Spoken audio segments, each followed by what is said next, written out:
Halo semua, selamat datang di video aku. Nah, kali ini aku akan membahas tentang pengasuhan positif pada anak. Nah, jadi pengasuhan anak itu bukan tanggung jawab orang tua aja ataupun guru atau keluarga, melainkan pengasuhan anak itu juga menjadi tanggung jawab negara gitu. Makanya kita di sini ada Komisi Perlindungan Anak. Nah, pola asuh pada anak ini macam-macam ya, teman-teman. Yang pertama ada pola asuh otoriter, di mana pola asuh ini orang tua mengutamakan komunikasi satu arah. Misalnya memberikan aturan ataupun larangan-larangan yang seharusnya atau tidak pantas diberikan kepada anak pada usia tertentu. Jadi anak tersebut harus mengikuti aturan dan tidak memiliki kebebasan seperti itu. Lalu yang kedua ada pola pengasuhan permisif. Nah, pola pengasuhan permisif ini berbanding jauh dari pola pengasuhan otoriter, di mana pola pengasuhan permisif ini anak cenderung memiliki kebebasan gitu. Jadi orang tua itu menjadi teman. Jadi misalnya ketika anak berkomunikasi dengan orang tua, anak tersebut bisa merasa nyaman dan aman ketika ngobrol gitu sama orang tuanya, karena mereka menganggap orang tuanya ini seperti temannya sendiri. Seperti itu. Oke, karena tadi kita udah bahas macam-macam pola asuh pada anak secara singkat ya. Nah, seperti yang saya katakan di awal tadi, kita akan membahas pola pengasuhan positif pada anak. Nah, jadi sebenarnya apa sih pengasuhan positif itu? Di sini saya mengutip dari buku yang diterbitkan oleh Kementerian Pendidikan dan Kebudayaan yang berjudul Seri Pendidikan Orang Tua Pengasuhan Positif. Nah, jadi pengasuhan positif itu adalah pengasuhan yang didasarkan oleh kasih sayang, misalnya saling menghargai dan juga membangun hubungan yang hangat antara anak dan orang tua. Dan juga pola pengasuhan positif ini membantu mengstimulasi tumbuh kembang pada anak seperti itu. Dan juga pola pengasuhan positif ini mengupayakan untuk memberikan lingkungan yang bersahabat dan ramah untuk anak, sehingga anak tersebut akan tumbuh dan kembang dengan secara optimal. Nah, jadi sangat penting ya pengasuhan positif pada anak. Selain membuat anak merasa nyaman dan aman, kita juga dapat mencegah anak dalam berperilaku yang menyimpang di kemudian hari. Oke, sekarang kita masuk ke tahap pengasuhan positif pada anak usia dini. Jadi gimana sih caranya agar kita bisa memiliki pengasuhan yang positif? Yang pertama itu mengenali tahap perkembangan pada anak. Jadi sebelum kita melakukan pengasuhan positif pada anak, kita harus tahu dulu nih tahap perkembangan pada anak ini seperti apa.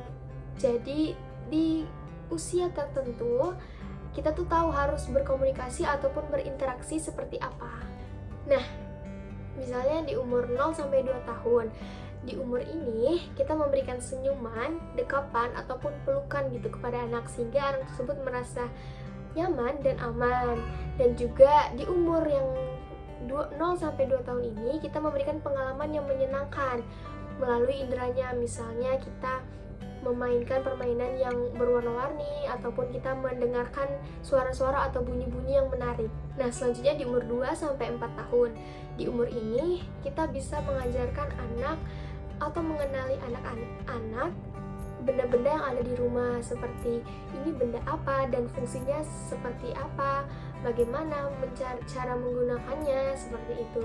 Dan juga di umur ini kita bisa mengajari anak untuk membereskan mainan yang sudah mereka mainkan gitu, sehingga mereka mempunyai rasa tanggung jawab dan sikap mandiri.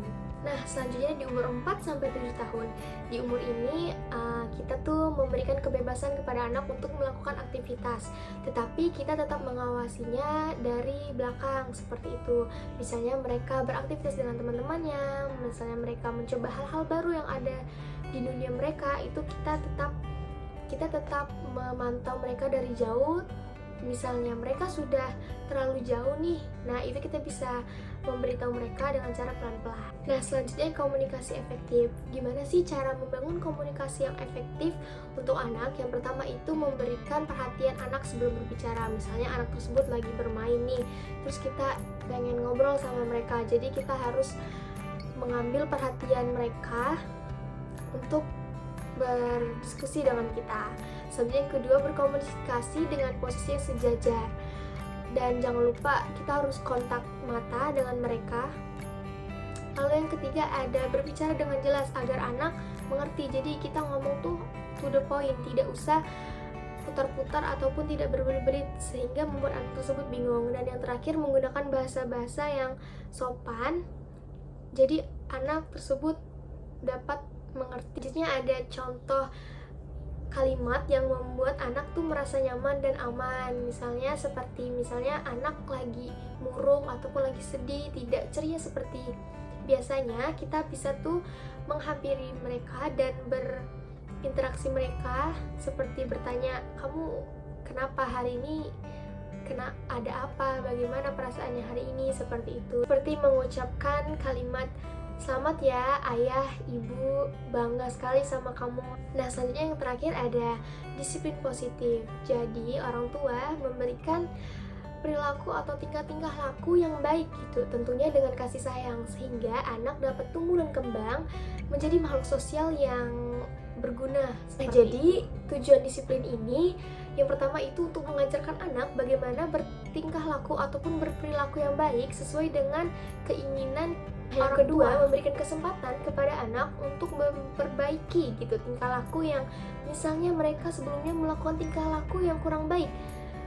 Dan dengan kita mengajarkan disiplin kepada mereka, mereka bisa memperbaiki tingkah laku tersebut. Yang paling penting, ini tujuan disiplin adalah membuat anak memiliki rasa tanggung jawab terhadap tingkah laku ataupun perilaku yang sudah mereka lakukan, seperti itu.